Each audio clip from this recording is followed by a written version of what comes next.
Hey, business building warrior, welcome to Silent Sales Machine Radio. I apologize for the audio issues here the first couple minutes. It's going to sound a little different than normal. We'll get into some good audio here in just a minute when I introduce today's hosts. But I'm actually traveling. All I had was my laptop. I just turned it on, hit record. So hopefully this turns out well for you. But thanks for listening. If this is one of the first episodes you've ever heard, you should know that this podcast is home of hundreds of success story interviews with the students of the Proven Amazon course. There's a link to that at silentjimdotcom, as well as a link to our free Facebook community with over 73,000 members. Hey, we just passed 10 years in that Facebook group. That's pretty amazing, isn't it? But hey, today's topic is one that I think you're really going to enjoy. Like I said, we have some guest hosts who are going to hop on in just a moment. Of course, I'm talking about the Coach's Corner hosts, Robin Joy and Brian Olson, who do such a great job about once a week or so around here with great content. And they're talking about comparing a lot of the past businesses that they were involved with the Amazon opportunity as presented in the Proven Amazon course, specifically the listeners to this podcast who are building Amazon businesses. The strategies we teach here, how do those compare to all the other business models that are out there that entrepreneurs can consider? They've done everything from, they talk about it in the episode. I'm not going to fill you in on all of it, but they've done everything from investing in real estate to some multi-level network marketing type of things and some stock market trading and options trading. And they've done all of these things. They've studied the programs. They've watched the communities.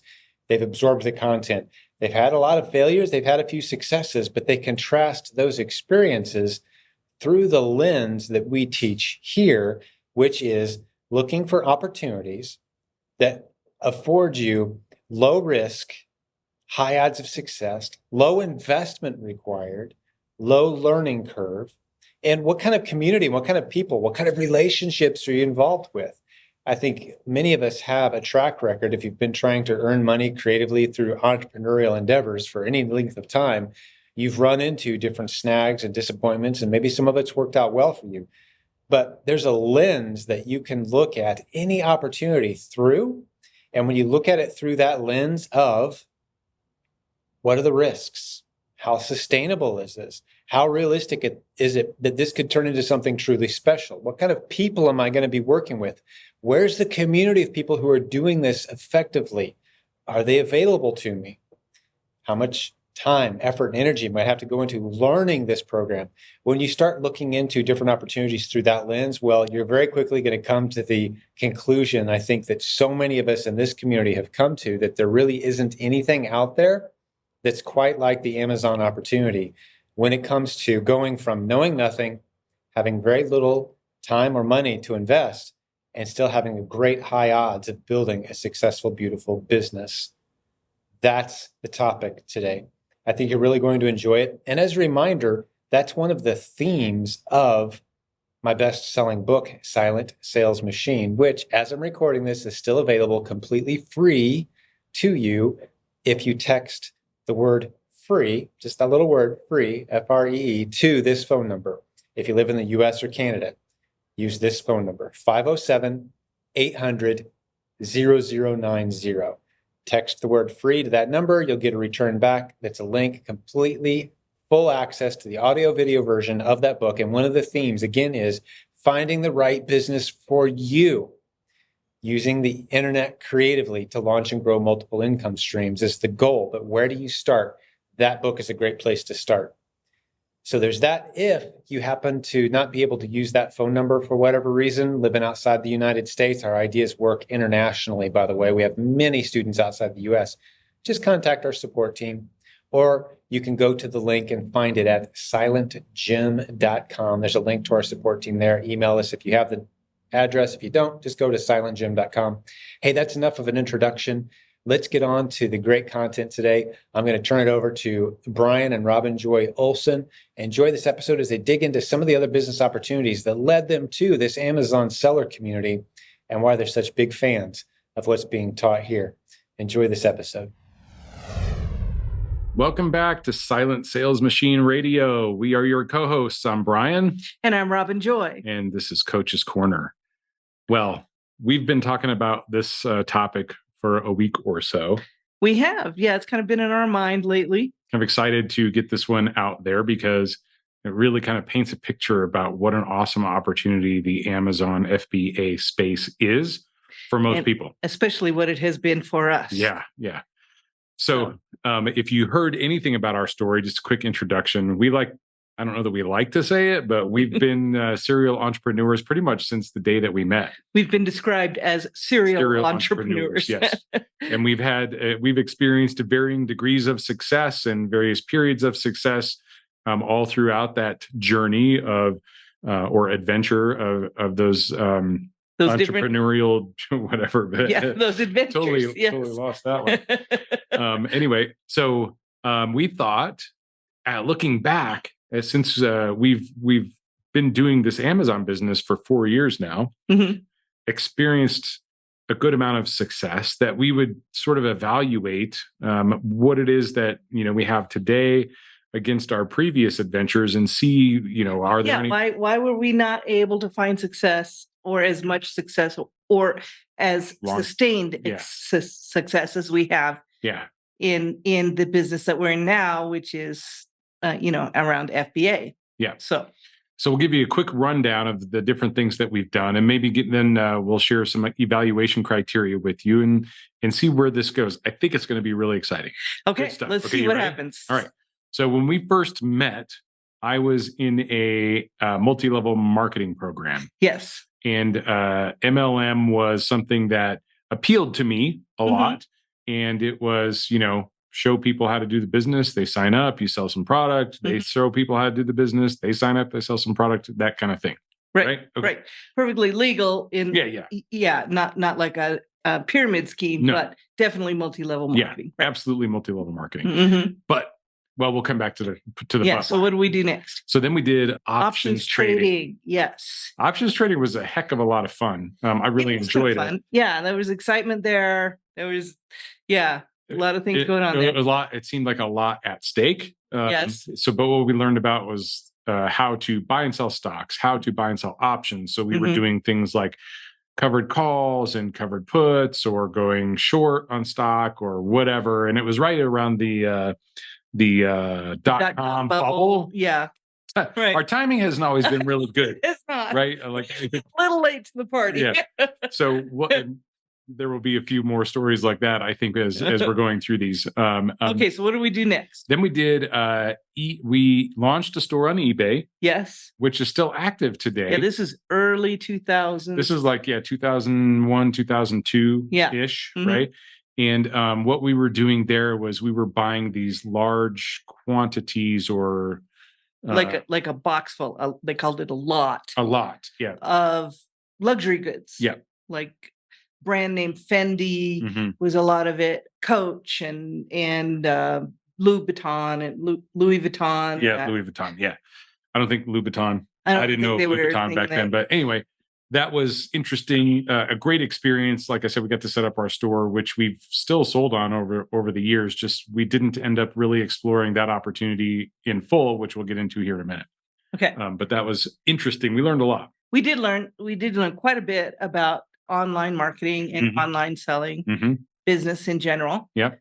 So then we did something where we kind of made our own website, and we did Google AdSense and AdWords. Yep. And we built websites where the idea was to get people to click on our link so that we could, have I guess it was a revenue share with Google at the time. Yeah. So it was like pretty well. It went, I mean, that first year was really good. It was a great opportunity where we experienced a lot of growth, and we made, for us at the time, a lot of cash. It was a great system. Yeah, it was quick turnover kind of stuff. We made, like it was a monthly payday from Google at the time, but it kind of was, I'll call it a bit of a flash in the pan. Right. For us anyway, we did leverage some of what we learned there later on. Okay. So we got a few more to get through. So we probably should run through this. We've got affiliate marketing. We did, which was an extension of the Google AdSense, and we started going to other companies and being affiliates for them. And we even made some of our own products at the time. We did. I had learned how to make sales letters. I had what we now call a VA at the Yes. time, who is still a friend of ours today, who was helping us do some technical work on the back end to make our he's websites great. cool and flashy and stuff like that, because we didn't want to just be a junk site. Right. We wanted, we wanted to have some value, plugins and whatnot of the day. Right. Then we did real estate. Yeah, some of that during the same period of time. Yeah. We were doing real estate. So we were, go ahead. We got into real estate kind of by accident, where we had gotten too big for our britches in the first home that we bought. So then we were like, hey, let's go build a new home. But we couldn't sell the old home. So we ended up becoming landlords. And that led to us reading Rich Dad, Poor Dad. And then we were like, okay, well, if we're going to do this, let's do it. Right? Yeah. So we got in, we joined a real estate investing group. We started, buying rehabs, flipping houses, doing some super crazy real estate strategies like sandwich lease options and all kinds of subject to kind of stuff. And it was really interesting. I think we had a lot of fun doing that. We learned a ton. We did learn. And then what happened? 2007, 2008 we were holding a lot of real estate that we could not cash flow. Again, the timing wasn't great for us in that adventure. But we also talk a little more about that. Some of the things that we learned in the previous around the affiliate marketing and the website development, we actually did some more of that focused on the real estate sector. So even during the downturn of real estate, we were still actually building and hosting websites, which was a great business model for us. It wasn't like a multi-million-dollar thing or anything, but it allowed us to explore that space and get some more experience. And there was some income. That was we didn't have to do a whole lot of work in order to get a paycheck from that. So that was good. Yeah. And then a few years later, we launched the Amazon business. Right. So those are some of the larger ones. I'm sure there's still a few in between there. I think I had a Mary Kay moment, and there are things that we were trying throughout the years. But these are the big ones. So what would happen, Brian, if we went back today and looked at them with the eyes that we have now?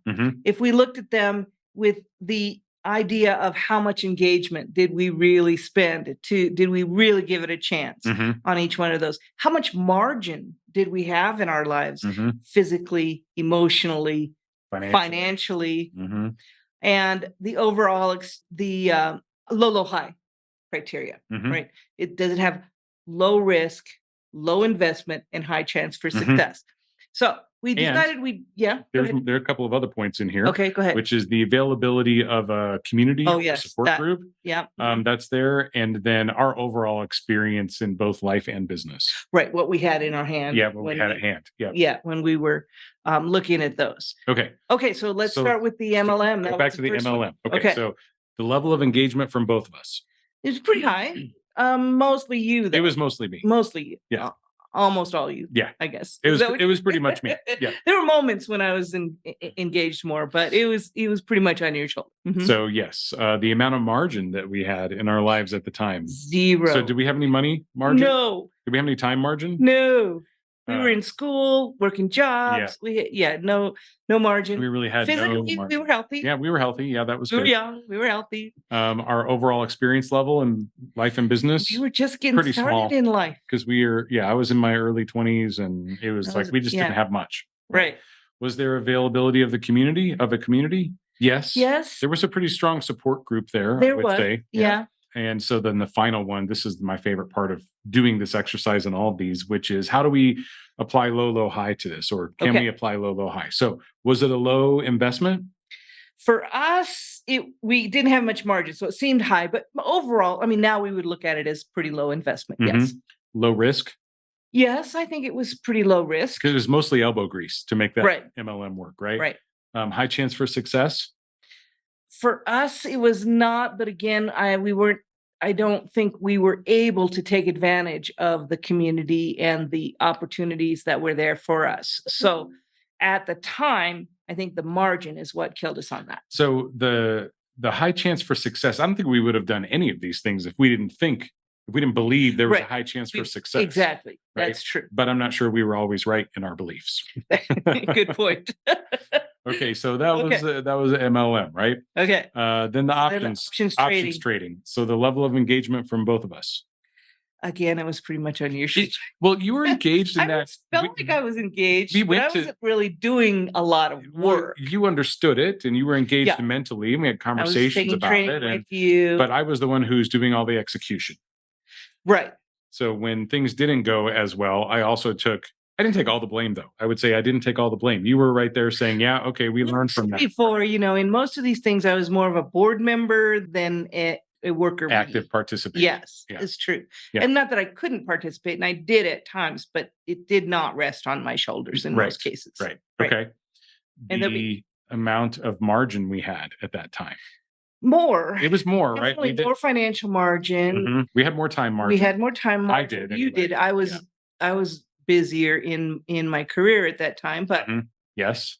high chance for success. Well, hold on. We didn't. That's not where we're going yet. We sorry. haven't gotten through the amount of margin was time and money. Okay, margin, time, money, and health. And we were healthy. Yep. I think so. Yes. We were. It checked the boxes on all those. I think the overall experience that we had in both of our lives was maybe a little bit better. Because we had been married for a little bit, and we had done a few things together. Right. We'd learned some from the businesses we were working in as employees. The availability of a community. There was kind of a community. It was not that accessible that I felt like. It was more of a community for the purpose of sales. There wasn't a community that was like, hey, here's exactly how you apply this, buy this stock or buy this sector of stocks. And and there wasn't somebody there to say, okay, well, here are some things available to you to learn more about that. Here's where you need to go next to get your experience. Right. It was a lot of, lone wolf in it. Yeah. Right. Yeah. So, and then because we both weren't 100% engaged, it was really it felt like lone wolf to me. Sure. No blame at all. That's just the way it was, right? Careful there. I know. That's all good. And then true. Let's evaluate low, high to this. Was it low investment? No. Was it low risk? No. Was it a high chance for success? No. What the heck what were we thinking? I know. So we had, hey, we'll try anything. No. I think this is the overall experience that we were starting to realize now. We didn't know to gauge by these things at the time. Yeah. We didn't know. We were just, enthralled by taken by the high, the potential chance for success. Yeah. So we didn't have a measuring stick at the time. Internally we did, but it wasn't like a system that we could go by and say, now we're not going to do that. Right. Okay. Right. Okay. So then we did eBay, buying the luxury goods and reselling on eBay. So that was a level of engagement. Again, you were on the corporate rock star trajectory at the time. So it was mostly me, right?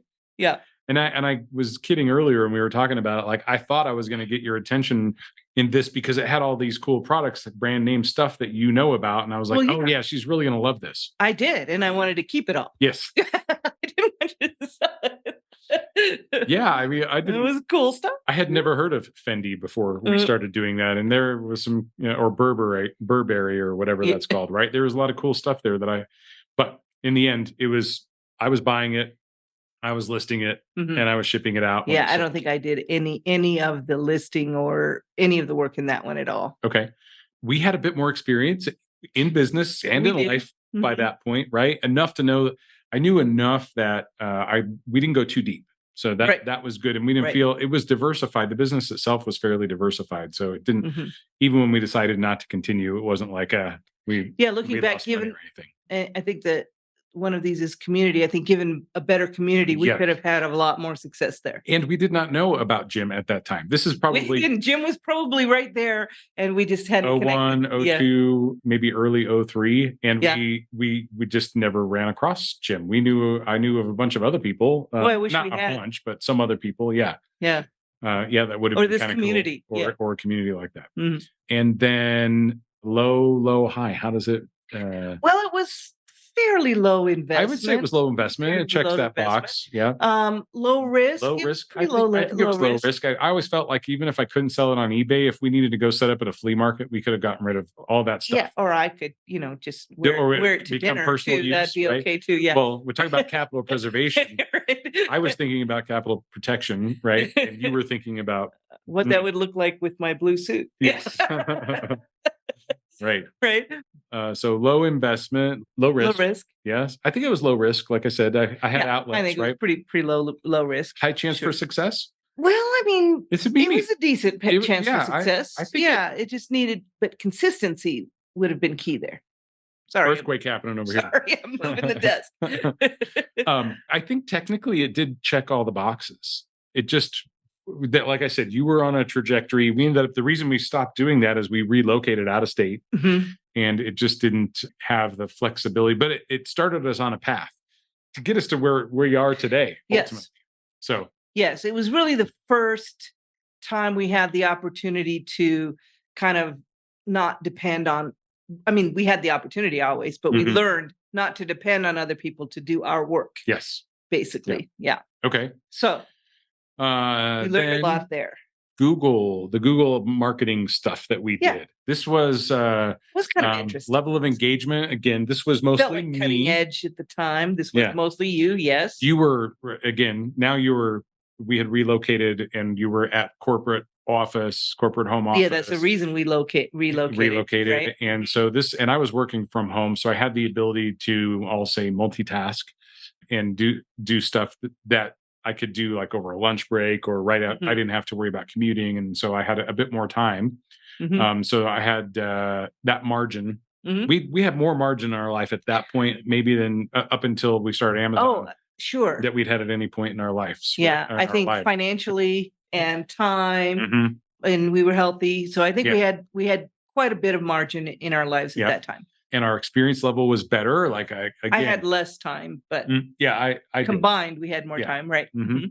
Our experience level was growing, of course, every year time, and every time that we had done one of these previous ventures. Yeah, if these had been ASINs, we'd have been really good at this by the time we'd had a lot of ASINs on our replens list. And that's one of the things we were talking about before. Is like I'm trying to think of maybe with real estate, did we ever get to the point where we put in the work equivalent to finding 100 ASINs?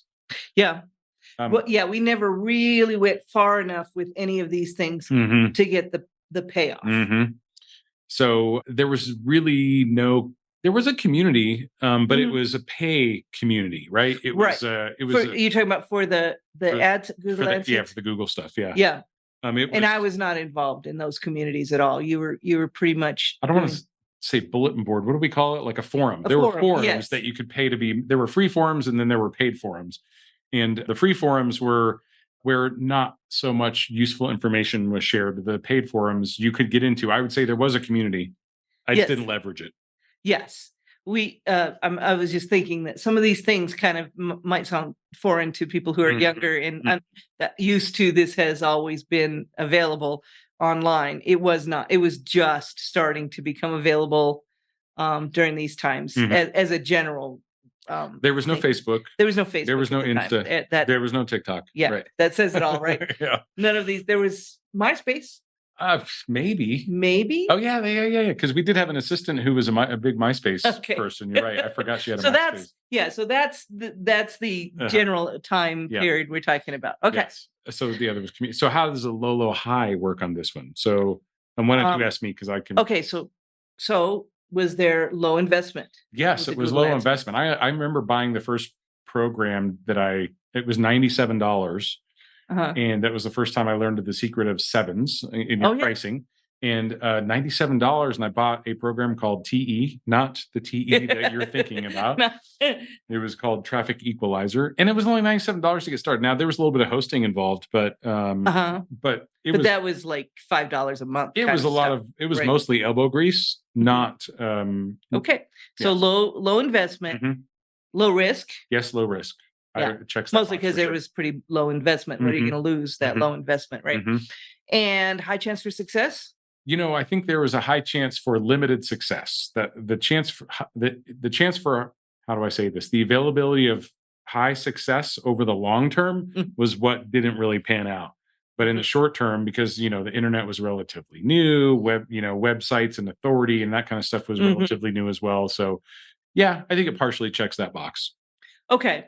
And we did find some success. We did, in that. absolutely. And that lasted for a little bit. We, like you said, we were able to get a monthly paycheck out of that. It was still a side gig. It was definitely very much a side It had no chance of replacing either of our incomes. But yeah, it was, car payment money. Yeah, sure. Yep, for sure. Okay. So then we had affiliate marketing, which was kind of an extension of that. I thought we probably put those two things together because one kind of led into the other and it was in the same arena, same space. So same time period for us, really. Definitely low risk, definitely low investment, high chance for success on affiliate To a marketing. certain degree. Marginal. Yeah.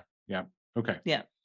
Affiliate marketing, I think, has developed a lot. Yeah. And there is more chance for success than there was at the time. It was like the wild, wild west back then. Right. Today, it might be more competitive today, but there are many more niches available today compared to what existed. And many more outlets, I think. Yes, a lot more available outlets today. Yeah, right. And more platforms to get the message out about your market. Again, there was MySpace and there was Google search engine, which was way less developed than it is now. Right. So, all right. So real estate, that was the next really big one. Yeah. We got into real estate. We joined a community. The community was great, but we had to pay to be in that community. And there was really no content coming out of there. Well, they had monthly meetings and they had people come and present content and talk about this strategy and that strategy and things.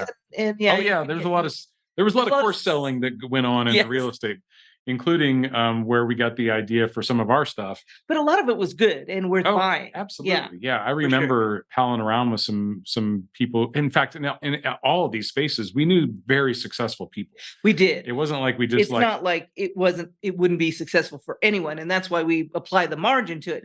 A lot of it was not successful for us because we didn't have the margin. Right. Right. Okay. But real estate level of engagement, ultimately, we were both very engaged in that one. In fact, we ended up quitting both of our jobs. We were able to replace both of our jobs with that. For a short period of time. But what happened? 2006 to 2007. Speaking of periods of time. Okay, let's go to the beginning. Level engagement. Yep, that was good. Great for both of us. Yep. Right? Amount of margin. Yeah, we had quite a bit of margin. We had a lot of margin. We were healthy. We had financial margin. We had time. Yep. So that was good. We had built some good experience by that point, both personally and professionally. Yes. And we've been several years in our careers. We had learned a lot about business. We had all kinds of different experiences with business. The community, there was we were just talking about that. There was a community. There was working together in that community too. Yeah, it was pretty. We didn't see each other as competitors. There was a certain level of that. All right. So was it low, high? Low investment? No. It was high investment. Low risk? I say no, but I think, other people would argue. It ended up being higher than, in the beginning, the risk was fairly low. What happened? 2007 happened. 2007, 2008. Well, the strategy also determines the level of risk. True. And so if you're paying cash for something, your risk is way lower than if you're being leveraged. True. And so that kind of played into it too. Okay. Yeah, I agree with you there. But high chance for success, it was pretty good in the beginning. But what happened was the market turned on us and we were holding a lot of property and it went bad hard and fast on us. And that hurt really, really badly. That was painful. Like I said, we didn't have jobs. Our income stopped and we owed a whole lot of money we couldn't pay. So it was the most humbling experience I've had in the entrepreneurial space ever. And that just about broke us. It was serial entrepreneurs. Yeah, it was tough. We were scarred and we needed some healing time after that. I remember it was, we came back to Colorado Springs and we told each other we're getting jobs. Get a job. And that's, and then we're going to let somebody else worry about it. Don't get creative. And we did that for 11, 12 years. Yeah, which was a good chunk of our lives that we didn't explore anything else, which was, Right. looking back, everything, worked out okay, but I feel like we lost some time there for sure. Yes. Okay, good. So Sorry. then what happened? So then after 10, 11 years passes, well, then I start exploring the internet marketing space again Mhm. and came across the Amazon opportunity. You had a long drive and you were starting to listen to podcasts. Oh, well, we took the job thing seriously, just like we do everything. So if we're Yes. going to go do a job, we're We going to don't do it do all the halfway, way. anything right? halfway So to a fault. right. So then I took this job out of the city, a different city from where we lived. I had a lot of air time, as they We say. lived in Colorado Springs and you were working in Denver, which is Yeah. about an hour and a half drive every day. It was about a 90-minute and from. drive, each way. Mhm. And then, so I had plenty of time to start time on my hands. And, you can only listen, for me, I can only listen to so much radio. And so I was like, I got to find something else to listen to. So podcasts. Mhm. And I tell the story. I remember which podcast I started listening to first, but it was like a friend of a friend of a friend that I heard of Jim Cockrum. And then that's ultimately what led me back to this community. Mhm. So started that out. We don't need to go through all of that, but what about the level of engagement think about where we are, ultimately. Okay. And when So we're we doing have this. found quite a bit of sustained success Yes. with this. So right? yes, sustained success. Do we have a level of engagement from both of us? We do now. We did not in the beginning. That's what I was saying, but let's measure it by today. Okay. So now we have absolutely, we're both feet in, right? Yeah, we're both all in, in case anyone was wondering. The amount of margin we also had that was probably equal to when we were doing the real estate. We had quite a bit of margin. In our lives. Yeah. Yeah, we have throughout this 4 years had financial margin. We've had time margin Mhm. and built more time margin into it. We haven't had health the whole time, but Mhm. we do now. Yep. We've had limited times of health issues, but Yep. we have health now. And so that's been able to be sustained. I think I'm convinced that margin has a lot to do with it. I would agree.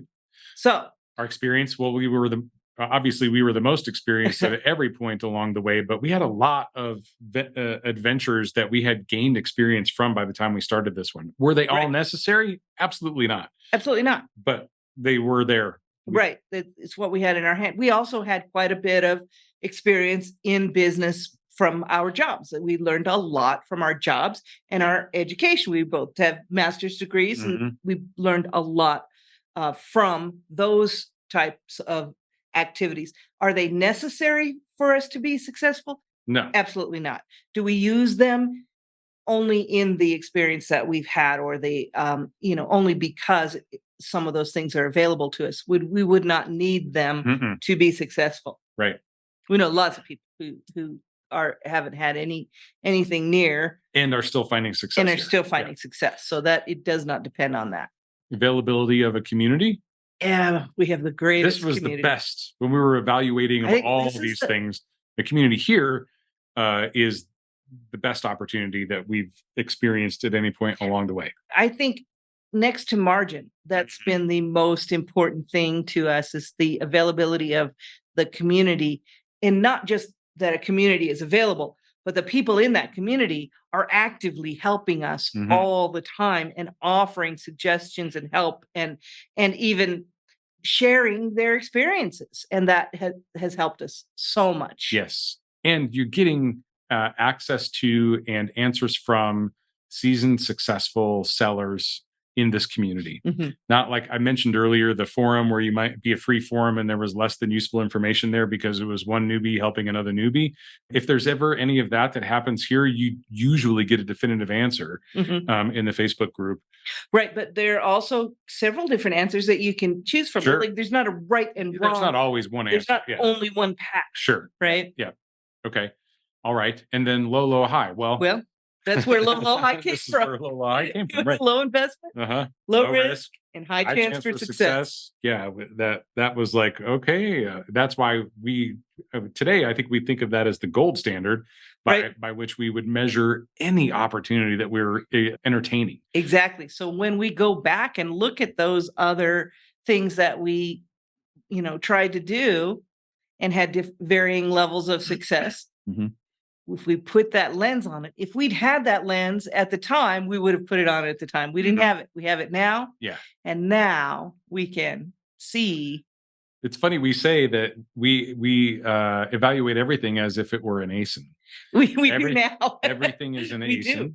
And for that reason, and similarly, everything we evaluate now is low, low, high, and even to the point where I was talking And the about margin it's margin, been a huge thing. And did we put in the equivalent of 100 ASINs worth of effort on all these previous ventures, right? Some of them we did, most of them we didn't. Right. And the reason that we were successful here is because we put in that sustained level of intense focus effort that is required to make it happen. Yes. Yes. To push through that first barrier, we pushed through. We made it through. We found a way to get through. Mhm. And from there, it's been much easier, much more successful, much more comfortable to do Mhm. than it was in the beginning. So it was no different for us. We learned a lot from that experience too, that we can now take and apply to various parts of our lives. Yes. Right. Whether it's like learning about doing a private listing, or learning about doing pay-per-click campaigns, or learning about doing any other aspects of this business. Sure. There's this level of effort that is required in order to make that happen. And there are growing pains in that too. Yes.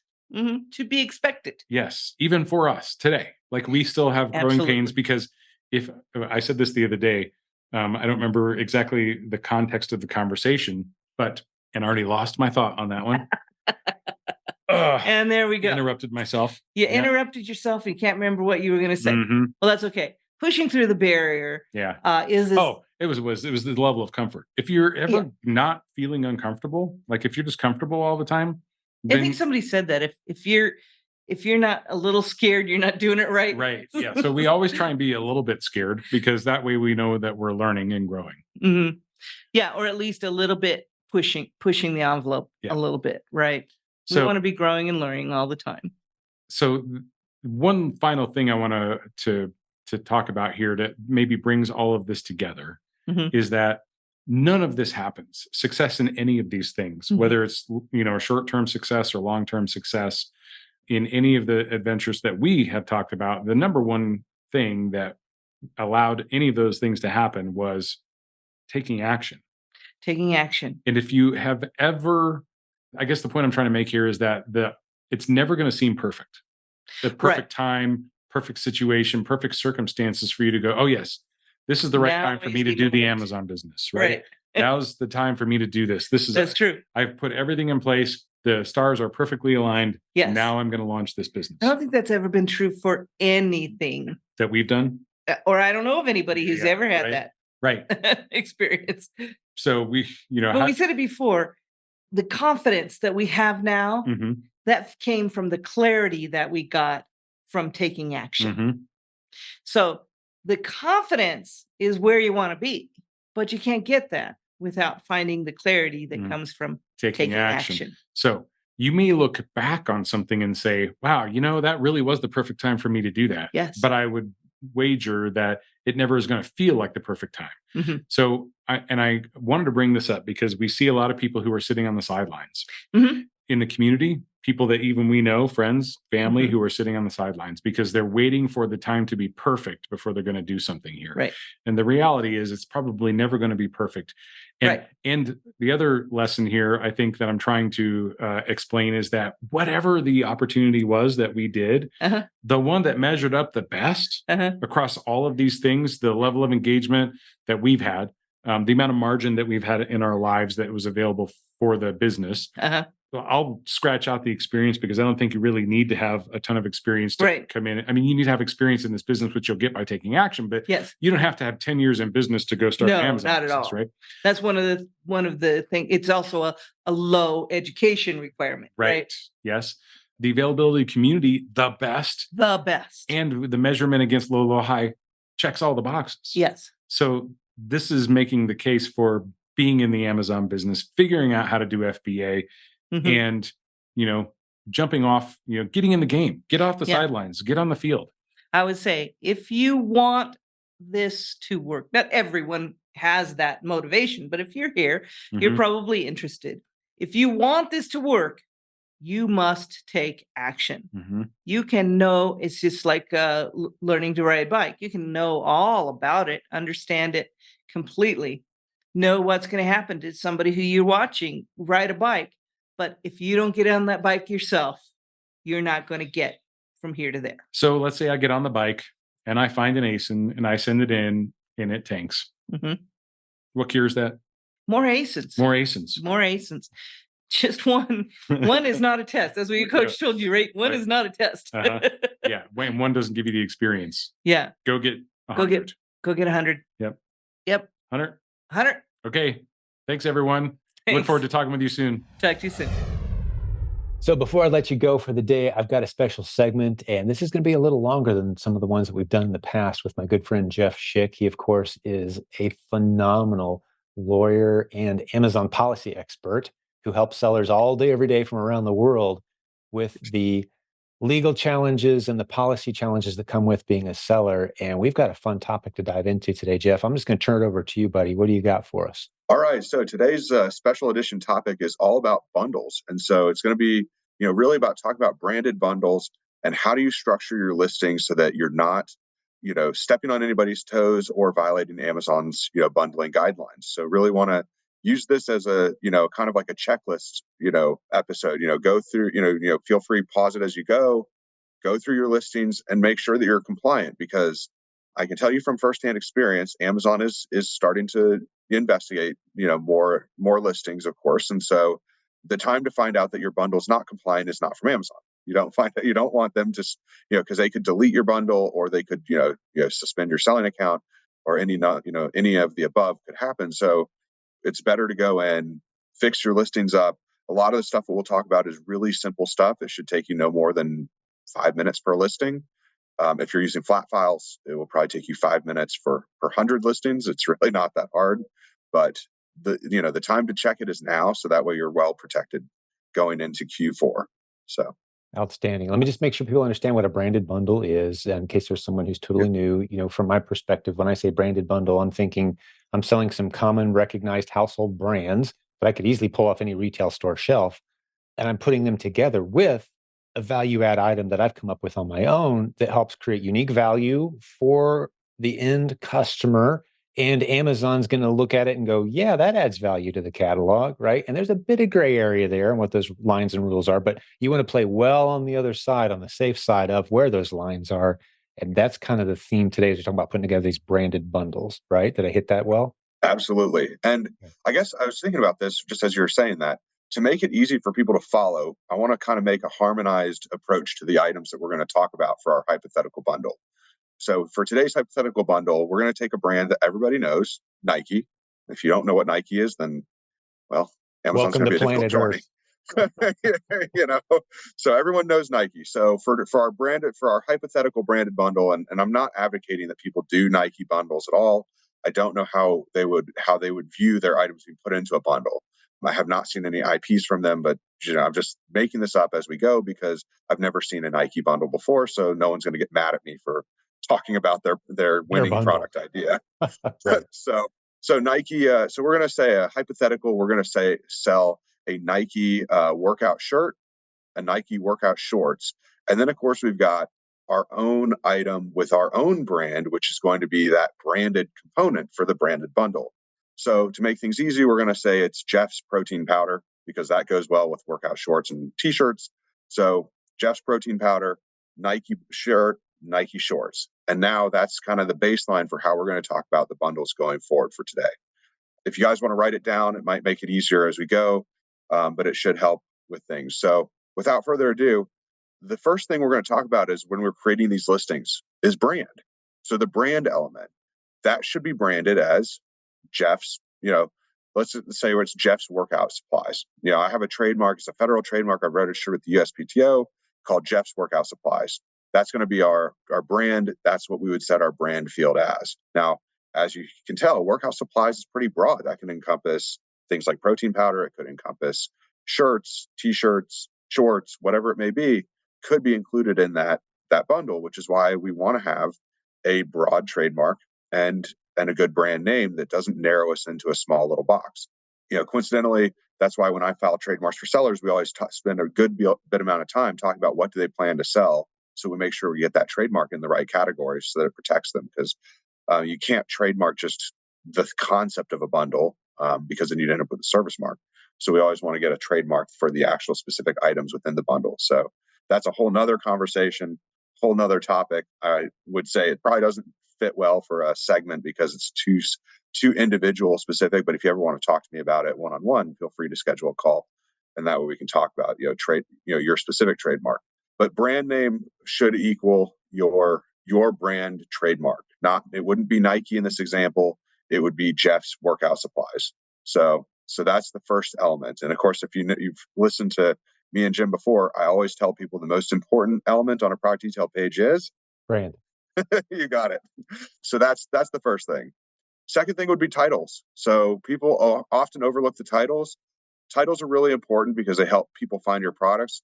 They're also really important because it's where you can really mess yourself up when it comes to the bundle policy. So Amazon's bundle policy is that the most valuable item in your bundle is what the brand should be. So if we think about that from a logical perspective, if you're selling something, your most valuable item usually would come at the beginning of a title. It's not going to come at the end. So in our example, we would want to start it off and say, Jeff's lifting supply, or Jeff's Workout Supplies protein powder. And then now here's the key operative phrase. This is where we're seeing Amazon start to get a little bit more unique. You're going to have this phrase, bundled with. Now, if that sounds familiar, it's because it's very familiar to how they handle aftermarket products. We'll get back to that in just a second, but it's going to be Jeff's, Lifting Supplies protein powder bundled with Nike shorts and Nike shirt. Easy enough. We're not stepping on anyone's toes.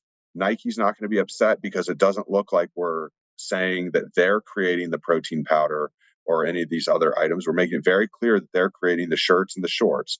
And then we're also making it very clear that we're creating the protein powder in this example. Again, making, just trying to be clear to the consumers and everyone else. From Amazon's perspective, it doesn't look like we're trying to mislead anyone either. And of course, one thing that all sellers have agreed to in the Seller Code of Conduct is a section called Acting Fairly. And that is to contribute content that does not mislead consumers or harm other sellers and things like that. So, and if you haven't read the Seller Code of Conduct, highly recommend it. It takes about 10 minutes to read it. That's kind of the catch-all for Amazon. If they don't ever say specifically what a policy is, that's what they rely on to come after people if they think that you're operating in the wrong side of the gray zone. So you always want to read it just to know where you are within that Seller Code of Conduct.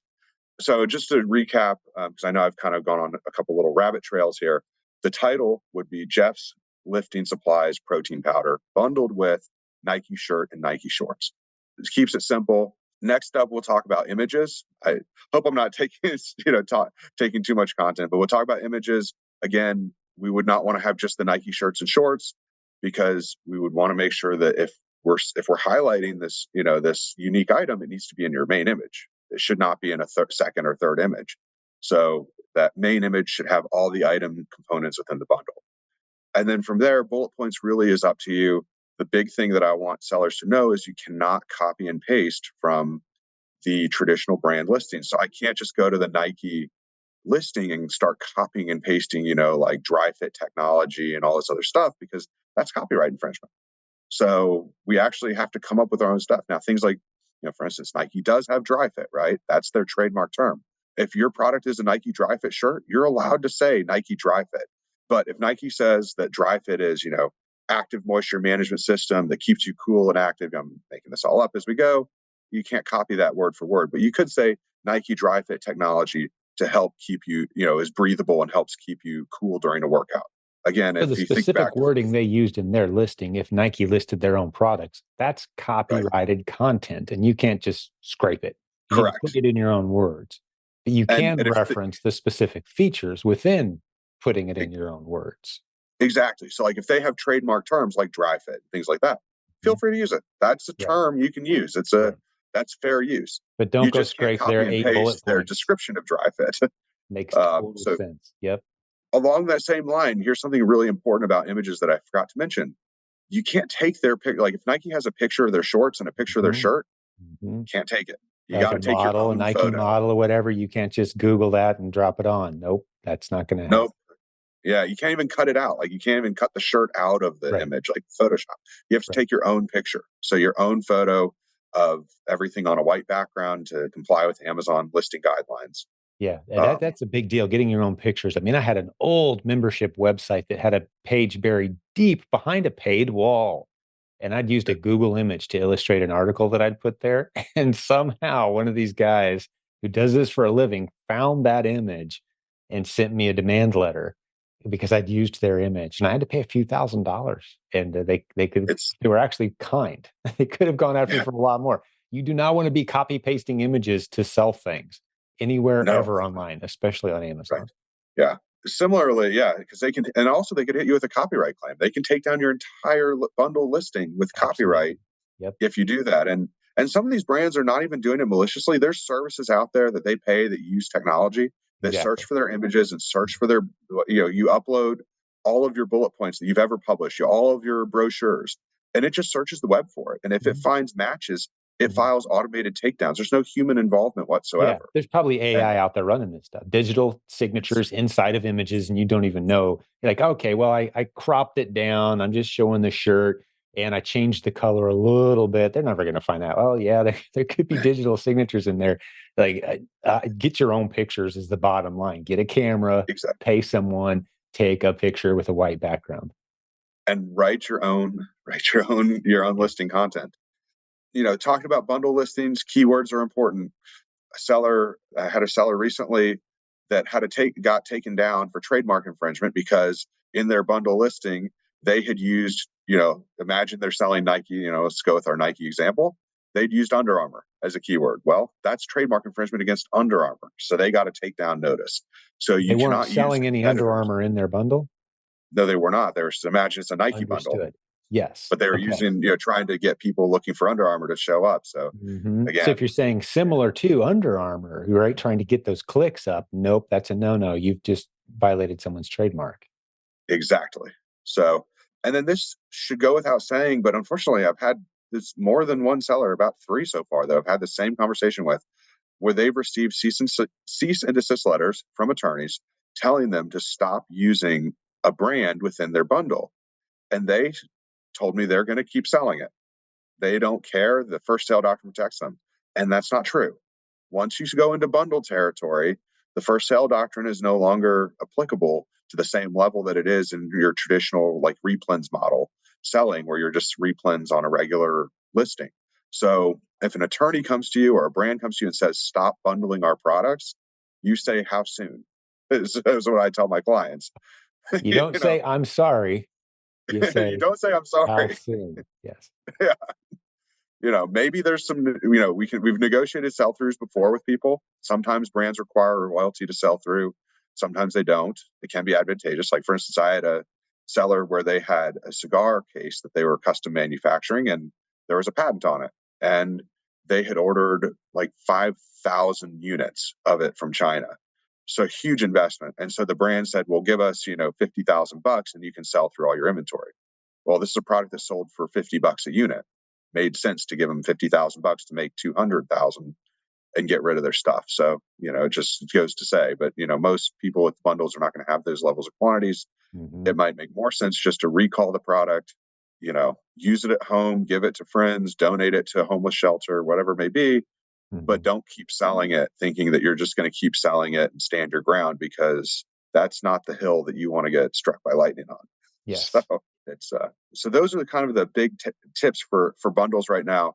But just reiterating, the substantial value, your component needs to have substantial value. So like in a bundle example we gave earlier, the protein powder, that's a real product. People would buy protein powder on its own. So when you bundle that with a shirt and shorts for working out, makes total sense. Like, no one at Amazon is going to look at that and say, he's trying to cheat the system, because no one would ever buy protein powder with workout shorts and workout shirts. They would. They go hand in hand. They're complementary items. Yeah, and to use an extreme example that gets beat up a lot, I don't know if you're up for this, but I'll use it. Jim said it, not Jeff. But some refrigerator magnet that says, "Hey, get out there and try hard today." Like, you add that in, and that's not a value added item. A little magnet, it's just not. You'll see a lot of bundles out there with those very inexpensive add-on components. But if the trends are heading in the way that I think they are, and what I think I hear you saying, not for long, right? And No. it's going to be potentially a pretty painful thing when those go down for whoever it is that's selling them, because Amazon's not going to care that it's selling 20 a day or that it's doing really well for last year. They're just going to shut it down and potentially come after the seller as well. That's just kind of what I'm interpreting. Would you tweak that message at all if it was coming from you? I would just say that the cleanup's already begun. So you're talking about it happening in the future, and I'd say I'm already seeing it happening now. So it's starting now. It's just very small scale. Right. And also the other thing to think about, if Amazon gives you a warning for one of your bundles being bad, and say you've got 5,000 bundles or 500 bundles that are just like it, fixing just one isn't the answer they're looking for. They're just they only found that one, and they're giving you a warning about that one, but now you've been tagged. So if you ever go and look for number 2 or 3, then they're going to do a deeper dive, and it can be much more serious. So you definitely want to take care of it, like as soon, if they say, hey, these 3 listings are bad, and you've got 300 just like them, that means you've got 297 to fix, not 3. Yeah. Or, Exactly. more. One of the philosophies that's always served us very well in our community is we teach people how to sell successfully on Amazon. And we've been well ahead of the curve on many of these coming policy changes that have kept people out of trouble. And it's this: put yourself in Amazon's shoes. Would you want 10,000 sellers doing what it is you're doing if you were Amazon? If not, they don't want you doing it either. Because if they let one person do it, then it's going to catch on. And now everybody's putting in a little colored index card as the value add item and keeping their competitors off their listing. No, Amazon doesn't want that in their catalog. They want a great customer experience. They want value add listings being added to their catalog. Are you in the spirit of that trend? That's where things are going. And that'll keep you out of a lot of the struggle. A lot of it's, it's gray area. Yeah. But like, where's this heading? It's pretty obvious. What's interesting is I've talked about this before a couple of months ago. We had a case where we went to Amazon's attorneys, and the seller had been playing in the gray area. And I'm not going to talk about what policy was broken or anything like that, but it was just they're playing in the gray area. And when you go to Amazon's attorneys, you're not dealing with idiots, right? Like, I mean, these are smart people that work for the world's largest company. They're not, they didn't get there by being, dumb. Like we treat them with respect. We're not going to go to them and be like, oh yeah, the seller did nothing wrong here and completely, was just totally right. I mean, we go to them and say, this is our interpretation of why the seller is not wrong, but this, we have to back it up. And we went to them and we said, we fought for the seller. The seller didn't do anything wrong. This is within the spirit of the policy. We tried our best. And then they came back and they basically were just like, no, it's, we know that your seller did this and the policy says this. And yes, your interpretation is one interpretation, but here's our interpretation. And that was, they basically said, based on the information, we do not see where Amazon did anything wrong with this case. And, the one nice thing is because we've got a good working relationship with them and we don't try to pull, the wool over their eyes or anything like that. We don't try to, scam them basically. They said, but given the circumstances, we're willing to give your seller a second chance if they submit a brand new plan of action that's 100% written by themselves and that that it shows that they've changed and that they've learned. We'll reinstate their account. So, and that's where the beauty of relationships come in. Right. I know a lot of times in the groups, you guys talk about relationships with, suppliers, relationships with other sellers, coaches, things like that. And that's why I always try to nurture our relationship with Amazon's attorneys, because that's where we're able to get them to do, I don't want to say favors for us, but we're able to get them to know that, we're not bringing them, I won't take them a case where a seller says like, oh, I blatantly committed fraud on the platform and I forged all these documents and that sort of thing. Like I tell those sellers when they bring those cases to us, you're asking for us to, what you're asking for is us to go to them and get you a second chance. We can try to get you a second chance, but we have to be 100% transparent with them about what you did and what you learned from it. And if they give you a second chance, it's because they know that you've talked to us enough that you won't do this sort of thing again.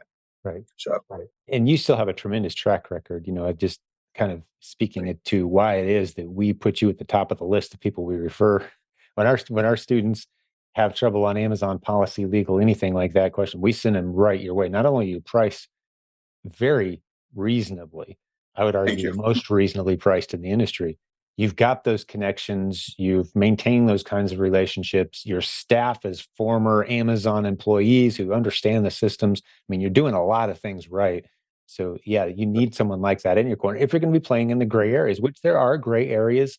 If you're going to sell online, there's plenty of gray areas, and you want to be Yeah. drifting towards the right end of the law, not resisting and drifting away and saying first sale doctrine every time somebody challenges the way you put your listing together. You want to be Right. on the right side of the gray area with this stuff, staying ahead of the curve. Correct. That's why I appreciate your input so much to our community. Well, was there anything else on Absolutely. your list? You gave us some good bullet points. The subject line of your, the title of your listing, the Yeah. bundle. I'm sorry, the brand. Got to get that Yeah. right. Making sure your bullet points and your content isn't just a scrape using some other brands accidentally that you grabbed from other places. You talked Right. about putting, you're selling Nike and you're talking about Under Armour. Like, this is kind of like Under Armour. No, you can't do that on your Nike listing. So that makes sense. All that makes sense. Was there anything else that would be like the big red flag cautions for us as bundle sellers? So we've talked before. These are just two really brief ones that kind of go hand in hand. Mixing conglomerates is what I usually call it. And so you don't want to take products from, say, Nike and Under Armour. Like, you wouldn't want to say, Under Armour workout shirt with Nike shorts and Jeff's, protein powder. You wouldn't want to make that sort of bundle, because brands that don't get along together, they don't play nicely when it comes to bundles either. So they're You got not them going to be, both mad at you now.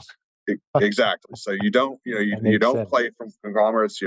If you're getting household goods, you don't get Colgate, Palmolive, and Procter and Gamble. You don't get, Johnson and Johnson and GlaxoSmithKline.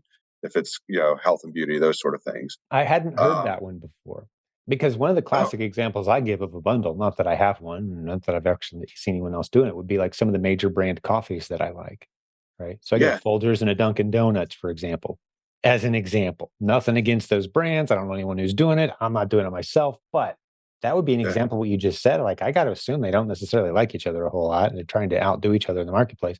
Maybe that's a bad right. idea. Definitely, they're definitely not Starbucks and Dunkin'. Put it that way. Okay. I don't know if, like, it depends. Kind of one thing is interesting. You bring that up. I don't know who makes Dunkin's at home, coffee. Oh, I was So just it kind of might be guessing made and by assuming Folgers. maybe they could be the same So if it's, company. you sometimes can get away with it if you find that they're both, like, if both items are manufactured by Folgers, for instance, you might be able to get away with it. Right. But still, you have to be careful, because they don't, they may not want their brand positioned. If they're trying to position themselves as a premium coffee, they may not want it to be bundled with, everyone, every day starts fresh with Folgers, or whatever the thing Right. is. I can't remember. Well, there's a reason why we consider bundling to be a slightly, we have the pyramid concept in our community. Yeah. Learn the basic Amazon selling models. Once you've got that down, you've got some nice profits rolling in, you built a system, then you stack on some of these other things. And you can see why Right. some of the complexities of bundles is, it's just slightly more advanced. We Right. want people to not set up their own listings, not even consider setting up their own listings as a new seller. And we've hit on a lot of the reasons today, even if it's not Yeah. a bundle, Yeah. the things we're It's- talking about today apply, right? So Right. don't set up new listings on Amazon if you're a new seller. I think Correct. that's a huge red flag I'd like to throw out there, just to make sure whoever's listening today, if they start thinking about Yeah. starting with bundles, no, bad starting point. Right. You want to be an No, advanced, definitely not. experienced seller who understands, has the connection. You can justify paying the monthly retainer to have Jeff Schick on Yes. retainer, that sort of thing, right? Now you Yeah. can start talking and thinking about bundles as maybe a more advanced investment. Right. And then one thing to think about too, IP claims. I sort of hit on the fact that, if a brand tells you to stop selling their product in your bundle, stop selling it.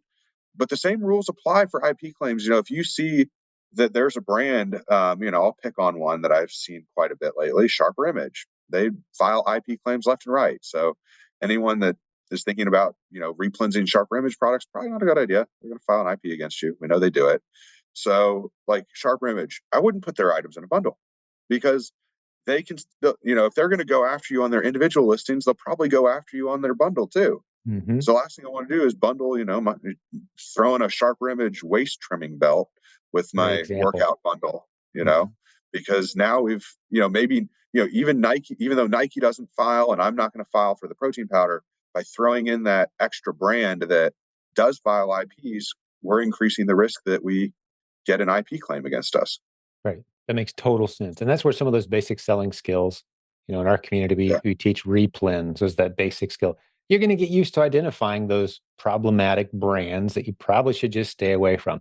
Legally, are you okay if it went to a court and everyone spent $1 million? You might win. Yeah, sure. But do you want to mess with all that? No, of course not. Just stay with the brands, those mid-tier brands. That's where I love to go. I would say 95% of the brands in my Amazon account are brands that most people wouldn't recognize walking down the street. They've never seen a TV commercial for that brand, right? Like, I'm not going to the brands that have a conference room with $1 million lawyers sitting around it all day, every day, trying to figure out how to protect the brand. That's not the brands I Right. play with for the most part. And just, as you kind of grow and mature in this business, you kind of drift towards the lower hanging, less risky fruit, so to speak. Well, when I was in law school, I was doing $2 million a year in revenue, selling selling 3 different brands that no one had ever heard of. Right. It's like, it was Exactly. perfect. It was, slow Mhm. and steady wins the race. Nobody had heard of them. There was usually 3 to 5 sellers on each listing. It was perfect. It Brands you was can totally build a fine. relationship with. Now that being Correct. said, it's plenty of safety to be found in selling on good, reliable ASINs with recognized brand Yeah. names. That's great. You're going to find a lot more competition there. You kind of drift over time into some of the mid-tier Yeah. opportunities. And I know you built a relationship with the brand you were selling over time, and that Right. blossomed into some beautiful opportunities. That's the kind of stuff we like to see happen as Yeah. starting off as resellers. Well, this has been very informative, man. I appreciate it. I've learned a couple things Yeah. for sure that I didn't realize. So this is really good. And was there anything else you want to throw out there as kind of a little warning flags for those venturing into bundling on Amazon? So I'd say, bundling on Amazon, having a trademark is really important to make sure you put some time and effort into getting that trademark, having it done properly. I can't stress it enough. Talk with an attorney before doing it. Yes, you can probably file your trademark yourself, but last thing you want to do is spend a bunch of time and money building up a bundle brand and then being forced to change your brand name, Mhm. 7 months down the road when the USPTO says they can't give you a mark. We've So heard plenty of people doing that even well after the brand has got some momentum. It's like, oh, by the way, no, you can't actually use that. Right. So you want to do your homework on the front end, and then there's correct. many ways. We'll probably stick notes below this video. It's going to be on Yeah. YouTube and your channel, my channel, wherever. There'll be notes below this on Yeah. how to do all of these things and how to get more information on all Absolutely. this stuff. So, yeah, great segment Yeah. today, man. I know we could probably turn this into 4 hours, but I think we hit 95% of what people need to know here in just a I few think so. minutes. So, well done. Awesome. Thank Uh, you very much. Thanks yes, for we'll do having this me. I again real appreciate soon, it. Jeff. Appreciate you, man. Sounds good. All right, Bye. talk to you then.